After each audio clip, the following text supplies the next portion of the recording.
Au jeu des stratégies, ce sont les Espagnols qui s'en sortent le mieux. Guillermo Altadil et ses équipiers ont su se jouer des pièges de la Méditerranée.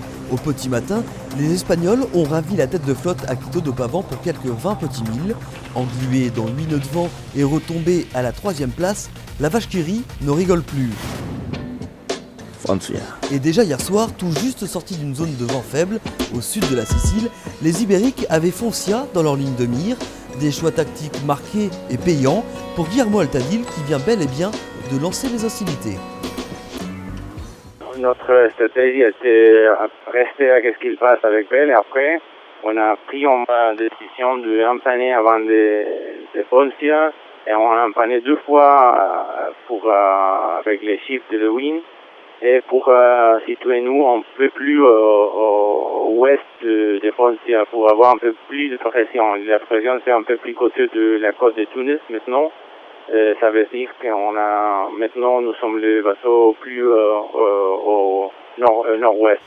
Et là c'est reparti, on a un vent de 10 nœuds, on est sous Genaker et on est toujours à côté de Sreliadam. On n'a pas perdu de vue depuis quasiment le départ. Donc, c'est plutôt sympa de faire la course à 2.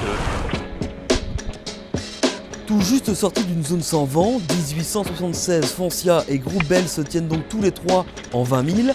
Derrière, 100 milles plus loin et beaucoup plus au nord, on retrouve Veolia et DCNS, respectivement avant-dernier et dernier de la flotte. Pas de quoi inquiéter les troupes pour autant. À bord du 60 pieds de Martyr-Solin, on navigue également à vue. L'objectif, griller la politesse à Roland-Jourdain. Les gars devant en train de mater Veolia, voilà, on se rapproche et donc on commence à sentir le vent de Veolia. Marc-Émile et Christopher en train d'étudier donc sur le petit portable donc la route optimum pour arriver à rejoindre nos petits camarades. Because I have beef and pasta. Et malgré les apparences sur Paprec Virbac 2, les petits camarades ne se font pas de cadeaux au sein de la flotte. À quelques 550 000 de l'arrivée, 3 options se distinguent. Pas de chance pour Veolia et DCNS qui bouclent la flotte. À ce jour, leur stratégie n'a semble-t-il pas payé.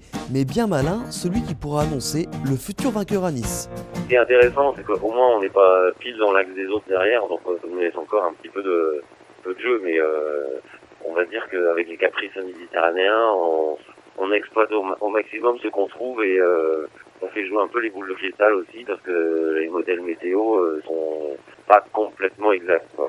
Les conditions à venir, 10 nœuds de vent orientés sud-ouest, ça forcit un tout petit peu, pas de quoi avoir besoin d'un 6e homme à bord, quoique sur Veolia, on se pose la question.